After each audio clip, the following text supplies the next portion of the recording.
We have three readings in Unit 6 Freedom. Reading A is A Long Walk to Freedom. It is an autobiography written by Nelson Mandela and it was published in 1994. Now I will explain paragraph wise in Telugu. Now let's go to discuss the lesson A Long Walk to Freedom. Before enter into the lesson, please subscribe my channel to more updates. Thank you. In life, every man has twin obligations. Obligations to his family, to his parents, to his wife and children.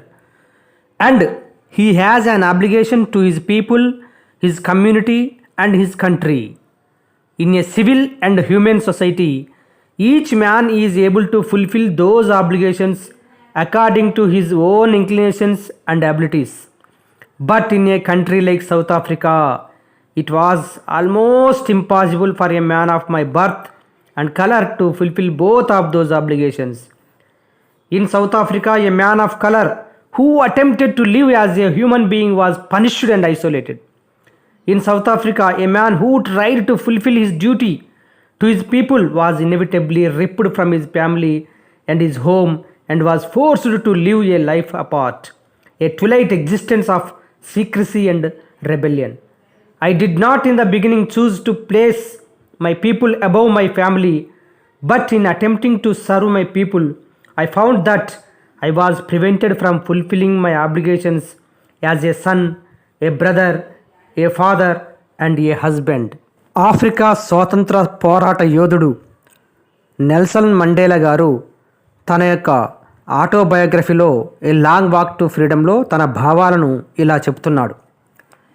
ప్రతి మానవునికి జీవితంలో రెండు రకాలైన విధులున్నాయి. తన కుటుంబానికి, తన తల్లిదండ్రులకు, తన భార్య బిడ్డలకు చేయవలసినటువంటి విధి అది ఒకటైతే, రెండవది తన ప్రజలకి, తన సంఘానికి, తన దేశానికి చేయవలసిన విధి రెండవది. ప్రతి ఒక్కరూ తన అభిరుచుల్ని, సామర్థ్యాన్ని అనుసరించి నాగరిక సమాజంలో పై విధుల్ని పూర్తి చేయగలుగుతారు. కానీ దక్షిణాఫ్రికా వంటి దేశంలో నా వంటి జన్మ రంగు గల వ్యక్తి ఆ విధుల్ని పూర్తి చేయడం అసాధ్యం. దక్షిణాఫ్రికాలో నల్లజాతి వ్యక్తి మానవులా జీవించదలుచుకుంటే శిక్షింపబడతాడు, ఒంటరివాడవుతాడు. దక్షిణాఫ్రికాలో తన విధిని తన ప్రజల కోసం నిర్వర్తించడానికి ప్రయత్నించే వ్యక్తి తప్పనిసరిగా తన కుటుంబం నుంచి వేరు చేయబడతాడు, తన ఇంటి నుండి వేరు చేయబడతాడు, ఒంటరి జీవితాన్ని గడపవలసి వస్తుంది. రహస్యంగా తిరుగుబాటుదారునిగా ఉన్నాడా లేడా అన్నట్లు జీవించాలి. మొదట్లో నా కుటుంబం కంటే ప్రజలకు సేవ చేయాలనుకోలేదు. కానీ ప్రజలకు సేవ చేయాలనుకున్నప్పుడు కుమారునిగా, సోదరునిగా, తండ్రిగా, భర్తగా కుటుంబానికి సేవ చేయలేనని తెలుసుకున్నాను. I was not born with a hunger to be free. I was born free, free in every way that I could know, free to run in the fields near my mother's hut, free to swim in the clear stream that ran through my village, free to roast mealies under the stars and ride the broad backs of slow-moving bulls. As long as I obeyed my father and abided by the customs of my tribe, I was not troubled by the laws of man or God. స్వేచ్ఛగా ఉండాలనే ఆశతో నేను జన్మించలేదు. నేను స్వేచ్ఛగానే జన్మించాను. నాకు తెలిసినంత వరకు అన్ని విధాలా స్వేచ్ఛగానే జన్మించాను. నాకు తెలిసినంత వరకు అన్ని విధాలా స్వేచ్ఛగానే ఉన్నాను. మా అమ్మ గుడిసె వద్దనున్న పొలాల్లో స్వేచ్ఛగా పరిగెత్తాను. మా గ్రామంలో ప్రవహించే స్వచ్ఛమైన చలయేటిలో స్వేచ్ఛగా ఈదాను. రాత్రి నక్షత్రాల కింద నా ఆహారాన్ని స్వేచ్ఛగా వండుకున్నాను. నెమ్మదిగా కదిలే ఎడ్ల మీద స్వేచ్ఛగా స్వారీ చేశాను. ఎంతకాలం నా తండ్రికి విధేయునిగా ఉండి నా జాతి యొక్క ఆచారాలకి బద్ధుడనై ఉన్నాను, అంతకాలం మానవుని చట్టాలు కానీ భగవంతుని చట్టాలు కానీ నన్ను ఇబ్బంది పెట్టలేదు. Now third para.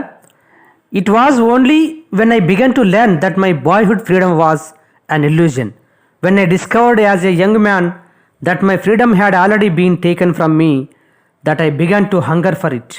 At first as a student I wanted freedom only for myself, the transitory freedoms of being able to stay out at night, read what I pleased and go where I chose. Later, as a young man in Johannesburg, I yearned for the basic and honorable freedoms of achieving my potential, of earning my keep, of marrying and having a family. The freedom not to be obstructed in a lawful life.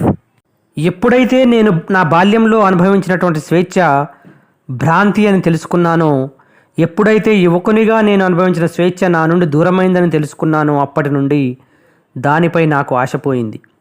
మొదట విద్యార్థిగా ఉన్నప్పుడు నాకు మాత్రమే స్వేచ్ఛ కావాలనుకునేవాడిని. అంటే రాత్రిపూట బయట ఉండగలగడం, నాకు ఇష్టమైనవి చదవగలగడం, నాకు ఇష్టమైన చోటుకి వెళ్ళగలగడం లాంటివి తాత్కాలిక స్వేచ్ఛలు. తర్వాత జోహాన్స్బర్గ్లో యువకునిగా ఉన్నప్పుడు గౌరవనీయములైనటువంటి స్వేచ్ఛల కోసం ఆశపడ్డాను. సంపాదించడం, వివాహం చేసుకుని ఒక కుటుంబాన్ని కలిగి ఉండడం, చట్టబద్ధమైన జీవితాన్ని ఏ ఆటంకం కలగకుండా గడిపే స్వేచ్ఛ లాంటివి. But then I slowly saw that not only was I not free, but my brothers and sisters were not free. I saw that it was not just my freedom that was curtailed, but the freedom of everyone who looked like I did. That is when I joined the African National Congress, and that is when the hunger for my own freedom became the greater hunger for the freedom of my people.